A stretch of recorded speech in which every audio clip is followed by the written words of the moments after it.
Ce sont des candidats plutôt décontractés que nous rencontrons ce matin devant ces centres de composition de la Riviera Palmeraie et de la Riviera Golf pour les épreuves orales du BEPC. J'étais là pour les épreuves orales et quand j'ai fini, maintenant je vais aller réviser pour les épreuves écrites le lundi. Je suis là pour passer l'épreuve orale que nous connaissons bien l'anglais. Je suis prête. Et puis c'est ma matière préférée donc je crois que je vais être au top. Concentration oblige, les cours des centres de composition sont vides, les salles refusent du monde. Tous des candidats confiants mais quelque peu stressés qui attendent leur tour. C'est bien passé. Oui, je pense que je peux avoir une bonne note. Je suis un peu stressé parce que je passe ce soir donc je suis en train de réviser.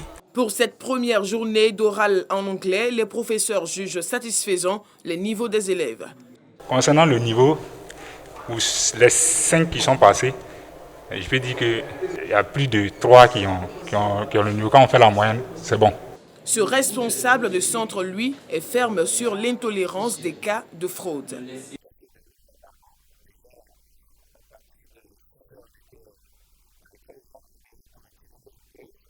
On ne fera pas de cadeau à chaque acteur qui va se rendre coupable de fraude, qui va aider un candidat et autres. En tout cas, je ne pourrai pas le supporter. Je serai obligé de le dénoncer.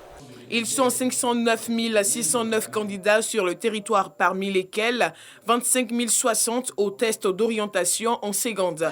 Les épreuves écrites démarreront le lundi 14 juin prochain.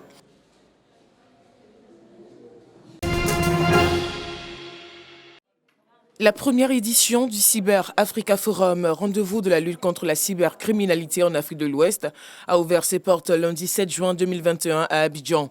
Roger Adom, ministre ivoirien de l'économie numérique, des télécommunications et de l'innovation, s'est engagé à faire de la Côte d'Ivoire un pays exemplaire en matière de lutte contre la cybercriminalité.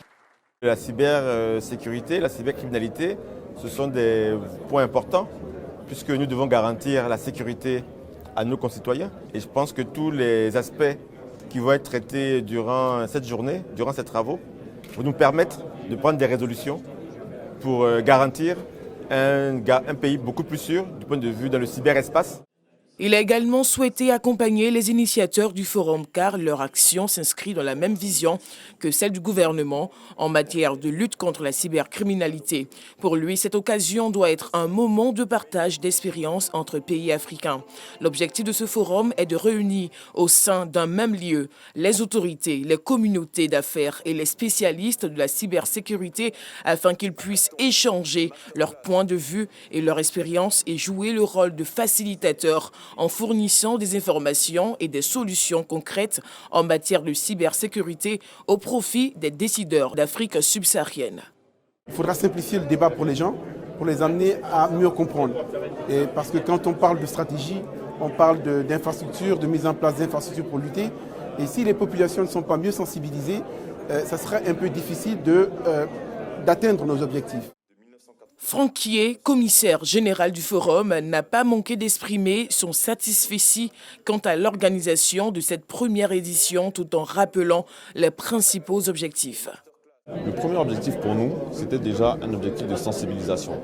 Le second objectif pour nous, c'était également un objectif de proposer des solutions concrètes. Et enfin, il y a également un objectif de structuration de l'écosystème où on souhaite que les personnes puissent se rencontrer pour pouvoir lutter contre la cybercriminalité et avoir encore plus de cybersécurité.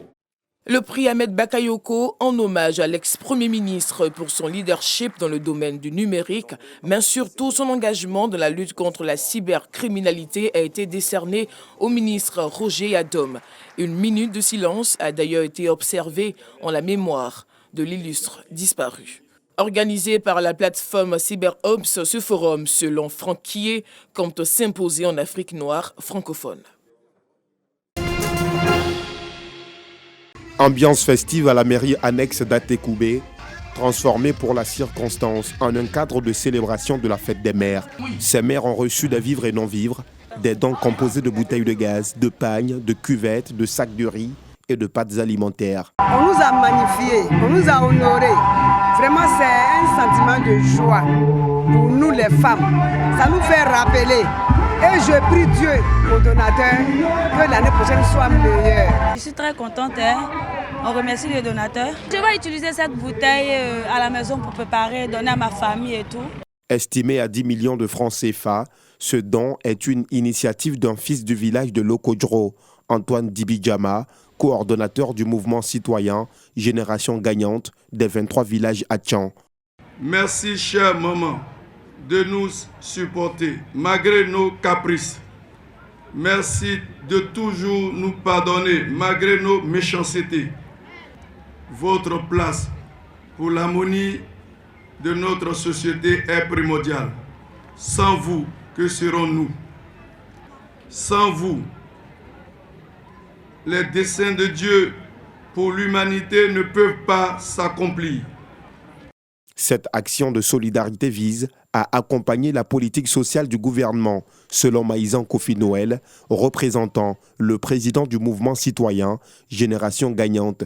Génération Gagnante, notamment la section Atchan, a initié cette fête-là pour que nous puissions être aux côtés de nos mamans d'Atekoubé. C'est ce que nous demandons, pour que l'ensemble de nos coordinations puissent être aux côtés des populations, parce que le partage, il n'y a rien de tel et c'est ce qui est important. Plus de 450 femmes de la commune d'Atekoubé ont été honorées lors de cette célébration.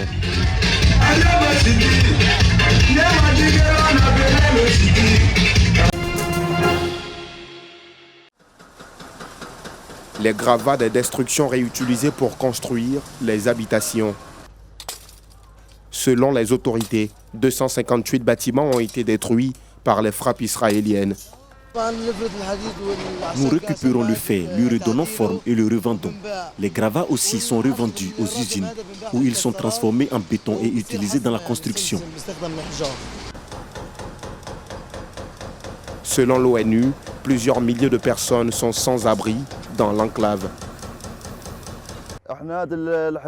Nous récupérons les gravats de maisons détruites et les transformons en gravier, car nous ne recevons pas de gravier israélien. Puis nous le transformons en béton pour la construction. Nous estimons qu'il y a environ 200 000 tonnes de gravats. Cela pourrait même monter à 300 000 tonnes d'après ce que nous observons sur le terrain. Le conflit entre Israël et le Hamas a tué 254 Palestiniens et 12 Israéliens.